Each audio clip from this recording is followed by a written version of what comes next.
It's not about me, but it's about you, love. Hi, it's Carrie and Jamel. and we're coming back with our part 2 on. Okay, so we lost contact from 8th grade, Yeah, she went to Hillcrest. high school. I went to Ridge Central. And we were basically rivals because everyone that went to Hillcrest came from Huth and came from No, Hillcrest, Perry Hills. Perry Hills, I'm sorry. Southwood. And Southwood. And my school was composed of Huth and Southwood. Southwood. And so, all of the people that went to Hillcrest, they turned out to be okay people. The school wasn't that great back then, but it happened. My school was amazing, Hillcrest was awesome. And it just happened to be that way, just what it was. Hillcrest was great. And so, Look, well, you tell your side of the story of us reconnecting. I think I was a junior at that time, so we're talking about maybe 3 years after 8th grade graduation. okay. And for me, I was a sophomore at Hillcrest, so I was with this summer fling. This young lad, I thought we had something real. He broke up with me, and so He broke her heart. he broke my heart. I just want you to know, if you see this video, you broke me down. And so, I'm kidding. She's not. I'm married now.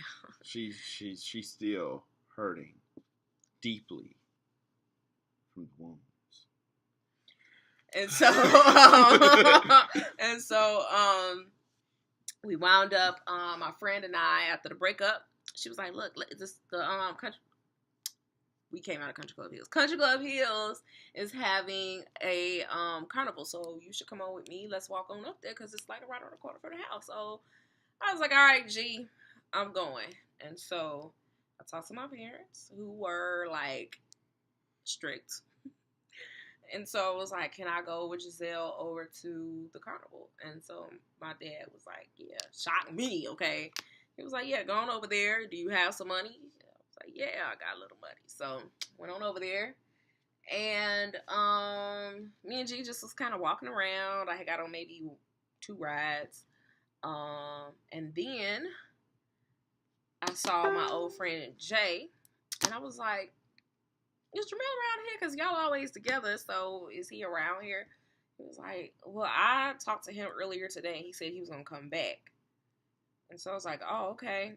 So I was like, well, I'm only staying around here until probably 8 or 9. I'm going home when the street lights come on. When the street lights comes on. And so, did he call you? Or what? You know what? I think he messed around and hit me up, and it was like, I think that was the first day of the carnival. Mm-hmm. I think I went on like maybe the 4th day of the carnival or something. It was like a Saturday, and Jay actually did not go that day. Oh. No, the day I saw him, he went. Though. Yeah, the day you saw him, he went, and he told me about it, and I didn't go that day. And then I went a couple days later. What ended up happening for me was I was bored. It was Saturday, and it seemed like the world was deserted. Like there was no one playing basketball. There was nothing happening, and there wasn't enough Sega Genesis in the world, right? It was just, I was absolutely bored, and I needed to do something, but I really didn't want to. I didn't want to go to the carnival. It was like, man, it's lame. Ain't nothing up there but some lame people, lame stuff happening, whatever, right? And so I kept getting pressured, like something, which I would say now is the Holy Spirit, but something just kept saying, man, you need to go up there. Just go on and go up there. Just go up there. And so I grew up where I had a pretty good amount of freedom. So, I just told my parents, hey, I'm about to go up to the carnival. They was like, yeah, go ahead and go. Just make sure you get back by the street lights.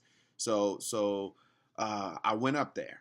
And the carnival is probably a 20-minute walk for me. It was like a 2-minute walk for me. Two minutes for her. Right around the corner. 20 minutes for me. And so I walk over there, and the carnival is deserted. I'm like, there is no one here. The carnival is lame, just like I thought it was going to be. It's absolutely terrible. It's garbage up in here. And so and I had like $3 to my name, right? Mhm. And so it's just like, whatever, right? Let me go over here. Let's see. So I walk around the carnival. And then I'm like, all right, let me shoot some balls. So I shot a couple shots, lost a little bit of money. Great. I expected to do that. And then I went around it a second time. Went around it the third time. And then I was like, why am I even up here? This is dumb. Ain't nobody here. I don't even got no friends here. There isn't anyone here but the people working the rides. Like, it was absolutely deserted. I couldn't believe how deserted this carnival was. And how the streets were clear. There was like absolutely nothing happening in Country Club Hills at all. So I was like, man, I'm about to go.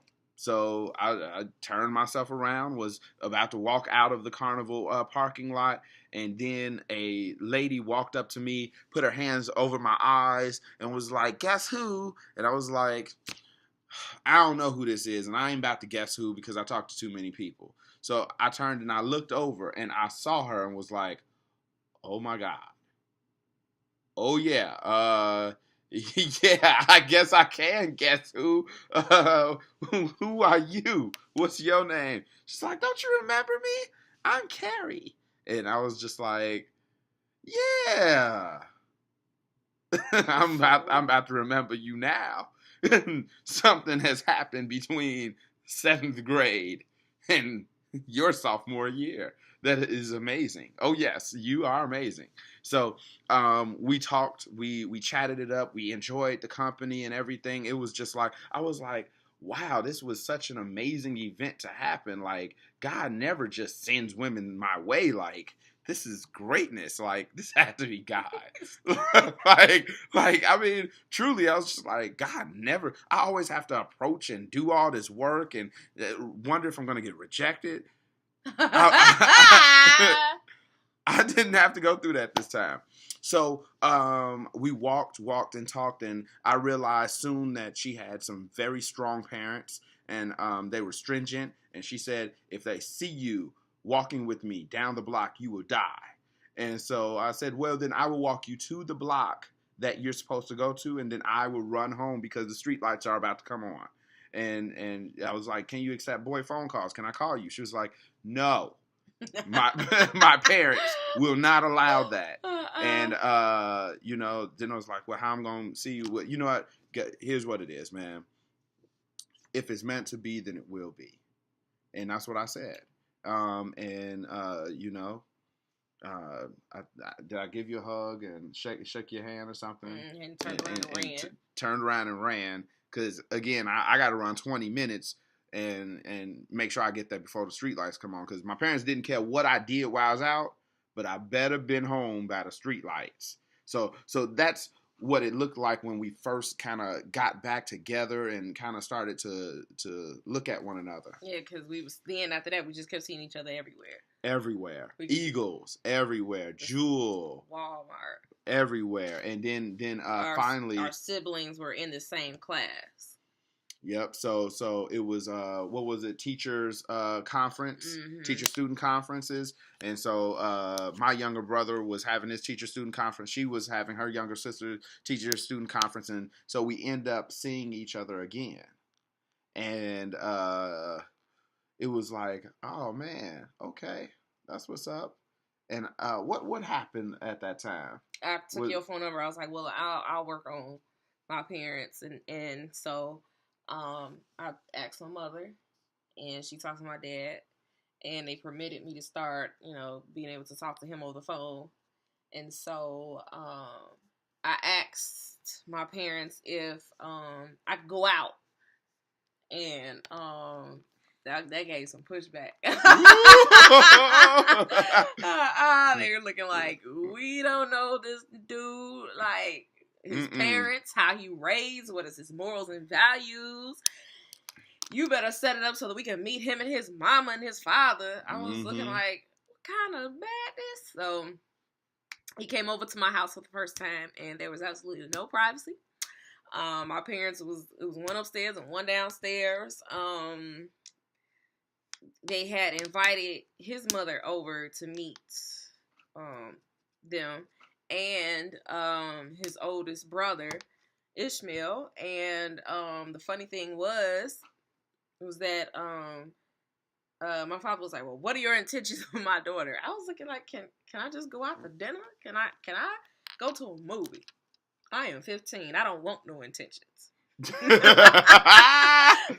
This is getting too deep. Like, I just want to be a kid. I don't want to think about future things, and it ain't even that deep. We're not in love. We just like one another. Can we just go out? But he told my father, "I'm gonna be friends with her, and then I'm gonna marry her." I was like, oh. I was sitting there like, he just ruined it. Like, you ruined our lives. It's over. Why would you say that?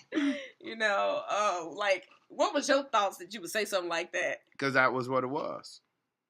That I was always a person that kind of knows what he wants, and I march to my own drum. And if I have to, I'll make my own drum and beat it like myself. Like, I was always that person. So, I mean, if you ask me a direct question, I'm going to give you a direct answer. If you try to intimidate me, I will not be pushed back. I'm that person. So, it was kind of like that. It was like, oh, you have I have a strong answer for you as well. And it's very direct. And he didn't say anything after that. He was like, oh, okay. I was sitting there like, why? And so they started letting us go out. We saw Save the Last Dance. I think because our first Valentine's Day, mm-hmm. he took me to eat, and I was nervous in the mud because I've never been out on a date like that out to eat, and so I was nervous. No, hold on. I think before that, we were supposed to go out on a group date, right? That was the Save the Last Dance. Yeah, but see, you didn't tell your parents that you were going on a group date with this black man right here. So, I'm coming from DeKalb, speeding down because my mom knows that I'm going on a date with a beautiful woman, and I want to get there on time. I want to meet her and make sure that I'm there. So, Carrie's already at the movie theater. And then I roll up right behind Carrie's parents' car, and I get out, and they give me this look of bewilderness, like, why is he here? and I gave them a look of, I smiled at him, waved, and walked into the theater. I am petty. I am that way. I smiled, looked at him, walked into the theater, and was like, hey, we about to do this thing. But after it was all done, there was backlash. There was backlash. So oh, yeah. Be honest with your parents when you are a teenager. Tell the truth. Tell the truth. Like, the whole thing. Because my parents put me on punishment for like a month. They was like, and if he's gonna come over here, we gotta see him with our own two eyes. We gotta watch y'all's interactions. What are y'all doing? We all together. We gonna be sitting right here. And they were. Every second, every moment. And then after that month, I think that's when we started to go out to like the restaurants and stuff like that. But Valentine's Day, he had bought me a Build-A-Bear. And we named the little Build-A-Bear Princess Karima. He said that was the first baby we made. Non-sexually. Yeah, it was fun, wasn't it? She got stuffed with cotton and dressed. He put the little booties on her and swaddled her and put her in his own little house. Yeah, there's a lot inside of that loaded statement. Very well loaded. So, yeah, I think we dated, we hung out, we did all those things. And I think we had like a pretty long type of courtship. It was pretty long. And inside of that courtship, there was terrible things like I was raised a little different than her. Like she was raised to have like one man and you better leave everyone else alone. I was raised to have multiple friends, and if you choose that one, then that's the one that you start to court. But we were inside of a place where I didn't understand that. I was like, well, I'm gonna have multiple friends and you know, sometimes some type of benefit maybe. And yeah, that's just not the right thing to do. I had to after I learned better. After I learned better, I began to tell a lot of these shorties out here because I was one of those people that mentored a lot of young people. And I began to tell them over youth ministries and stuff like that. Yeah. Hey, look, if you even think that you're going to have a future with some lady, do not mess with other ladies. Stay a one-man woman or a one-woman man. I was like, One-man woman. woman. Don't become a woman. Stay a man. That's important to say nowadays. Stay a man and take care of that one woman. Because when you start to entertain the fact that you're still unmarried and you can do whatever you want, that will creep into everything into the future. So, you know, that began something inside of my life that was just not holy. It was terrible. Broke her heart many times. And, you know, and many other people that I didn't know. When I look back on it, I'm like, man, I treated these people really bad. And I just didn't know. I was ignorant. I was really, really a dumb child. And it was just what it was. I thought I was smart. I thought I was cool, but I was just a dumb child. Emotionally dumb. You know, I was book smart. I was street smart, but emotionally I was dumb. So I did dumb things. I wanted to commit to her, but I also want to have friends too. That's not the way to go. Even inside of courtship, even if you're girlfriend and boyfriend, or even if you're considering it, you know, the lessons I learned, you know. So, yeah. Yeah, we might have to make that a topic and come on back with that as a topic. Lessons I've learned. Lessons I've learned. Well, all right. So, during the course of these two videos, so you found out how we met. We've been together as friends since 1996. It is 2017. Yeah, and we got stories. We got plenty of those. We got tons of stories. Yeah, and we started dating in 2000. So then from dating 2000, it's 2017. So 17 years there. We got married in 2005 when I was 21 and he was 22. We're 33 and 34 with 3 kids. So, yeah, we wanted to put that out there on like how we met and how we came back in contact and let everyone know that. But we love you all. Love you Bye. guys. I'll talk to y'all later.